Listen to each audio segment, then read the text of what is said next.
It is Halloween, and we have a story regarding Supreme Court Justice Clarence Thomas that's scarier than any haunted house you're going to take your kids to tonight, I promise. You know, Clarence Thomas, that guy Anita Hill just called the creepy uncle who likes to wear gowns, and all of the ethics issues that he's gone through. You think it would have taught him anything? Nah, it's Halloween. Why not scare the children and literally the adults of America even further in this story I'm going to tell you about in a few seconds? Quick trip for context down memory lane regarding some of what Thomas has been up to. Constitutionally, the only possible disciplinary process for Supreme Court justices, as it exists now, is impeachment. And so today, Democratic Congresswoman Alexandria Ocasio-Cortez introduced articles of impeachment against Supreme Court Justice Clarence Thomas and Supreme Court Justice Samuel Alito. He's also the author of The Scheme, How the Right Wing Used Dark Money to Capture the Supreme Court. Senator Whitehouse, I was just thinking when I started this program more than 10 years ago, if someone said, that you'll be on a night when articles of impeachment are introduced against two Supreme Court justices at the same time. Don't even give me names. I just sort of said I can't. It's just inconceivable. But here we are. The Supreme Court has no fact-finding process of its own. Our fact-finding in the Senate has been significantly stymied by Republican threats to filibuster any effort to enforce subpoenas. So that leaves the House, which has the power to impeach and to investigate related to impeachment, which obviously a Democratic majority would be required to implement, but at least it's out there.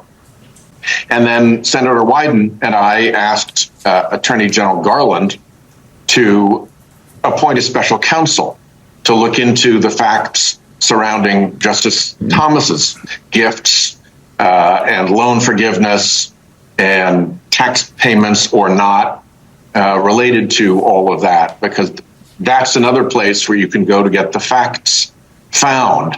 And if you didn't catch this great moment by comedian John Oliver, look what he did to try and get Clarence Thomas to leave the Supreme Court. That's the beauty of friendship, Clarence. If they're real friends, they'll love you no matter what your job is. So I guess this might be the perfect way to find out who your real friends actually are. So that's the offer. $1 million a year, Clarence, and a brand new condo on wheels. And all you have to do in return is sign the contract and get off the Supreme Court.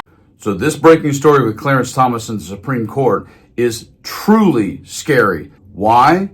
Because listen to what is being planned and by whom regarding the Department of Justice if Trump were to actually win. Here's our story. Mark Paoletta, a well-connected conservative lawyer and close friend of Justice Clarence Thomas, is helping Donald Trump's transition team craft the policy playbook for the Justice Department if Trump returns to power, according to two people familiar with the work. The two people granted anonymity to speak about the non-public transition work did not share specifics on Paoletta's remit, beyond the fact that he is helping plan Justice Department policy. And in recent years, Paoletta has become well known in legal circles and perhaps the most outspoken defender of his longtime friend, Supreme Court Justice Clarence Thomas, who has battled ethics scandals involving his relationships with billionaires. Earlier this year, Paoletta called Thomas our greatest living American, unquote. He also wrote a book on Thomas.